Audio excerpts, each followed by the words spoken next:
Aku tidak pernah takut gelap. Sejak kecil, aku bisa tidur tanpa lampu.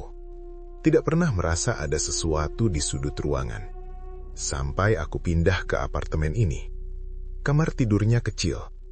Hanya cukup untuk ranjang, meja kecil, dan satu lemari kayu tinggi di pojok dekat pintu.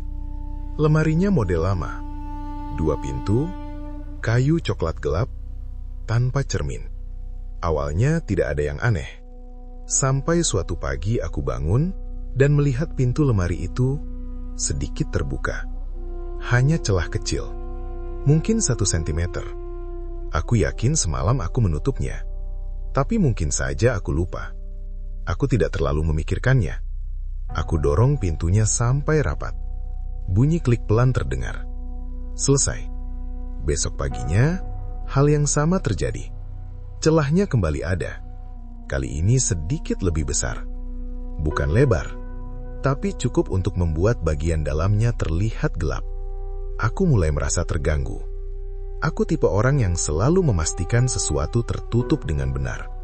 Pintu, jendela, laci. Aku menutup lemari itu lagi. Kali ini aku dorong lebih keras. Klik. Aku bahkan menariknya sedikit untuk memastikan tidak bisa bergerak lagi. Tidak bergerak.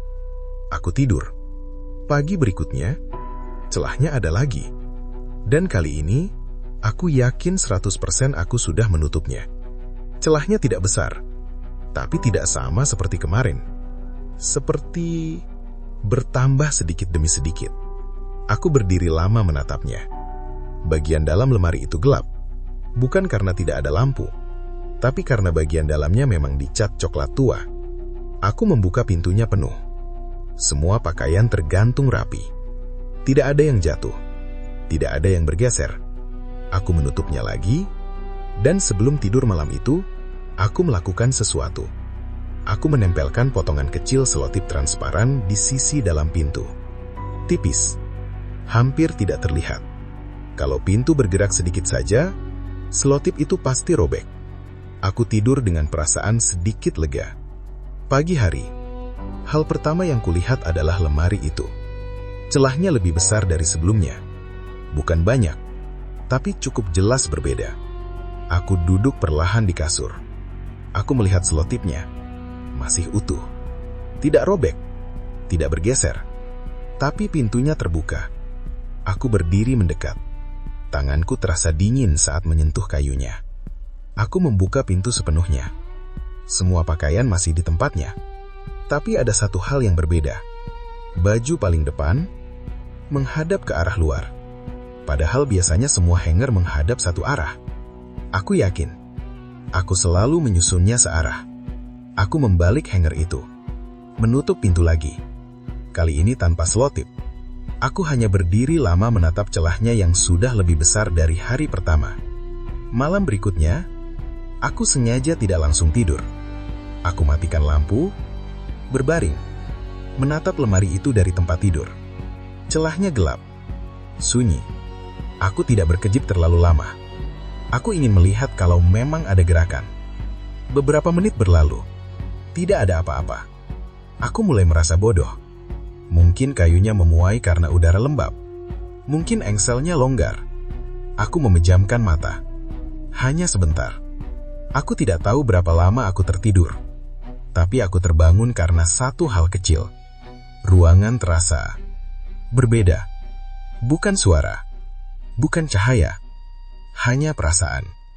Aku membuka mata perlahan. Kamar gelap. Dan lemari itu terbuka lebih lebar dari sebelumnya. Bukan setengah. Tapi jauh lebih besar dari celah biasa. Aku bisa melihat sebagian dalamnya dari tempat tidur. Dan untuk beberapa detik, aku tidak berani bergerak. Karena rasanya seperti, kalau aku bergerak, sesuatu di dalamnya juga akan bergerak. Aku menyalakan lampu. Tidak ada apa-apa. Hanya pakaian. Tapi jarak antara pintu dan rangkanya sekarang jelas berbeda.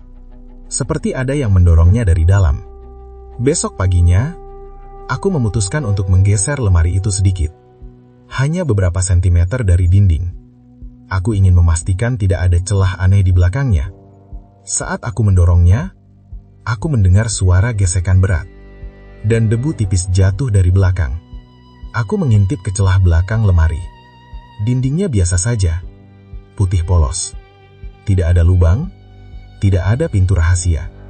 Tapi ada sesuatu yang membuatku berhenti. Bagian dinding tepat di belakang posisi pintu lemari lebih gelap dari seharusnya. Bukan bayangan, seperti bekas. Seolah pintu itu sering terbuka jauh lebih lebar dari yang pernah aku lihat. Dan menekan dinding itu berulang kali. Aku berdiri lama, mencoba mengingat. Aku tidak pernah membuka lemari itu sejauh itu. Tidak pernah sampai menyentuh dinding belakang. Aku yakin. Malam terakhir, aku mencoba sesuatu. Aku menutup pintunya. Rapat. Lalu aku menaruh kursi tepat di depannya.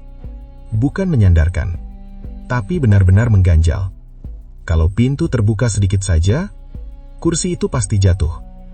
Aku matikan lampu, berbaring, dan menunggu. Aku tidak ingat kapan tertidur. Tapi aku terbangun karena suara kecil. Kayu bergesekan. Pelan. Sangat pelan. Aku tidak membuka mata. Aku tidak tahu kenapa. Aku hanya merasa, kalau aku membuka mata saat itu, aku akan melihat sesuatu yang tidak seharusnya aku lihat. Suara itu berhenti. Sunyi lagi. Aku tetap diam. Lama. Sampai akhirnya aku berani membuka mata. Kamar gelap. Kursi masih berdiri. Tidak jatuh. Tapi tidak lagi menempel ke pintu lemari. Ada jarak kecil di antara keduanya. Seolah pintunya mendorong perlahan, cukup untuk menggeser kursi tapi tidak cukup untuk menjatuhkannya. Dan celah itu, sekarang cukup lebar untuk seseorang berdiri di dalamnya. Aku tidak bangun. Aku tidak mendekat. Aku hanya berbaring, menatap celah hitam itu.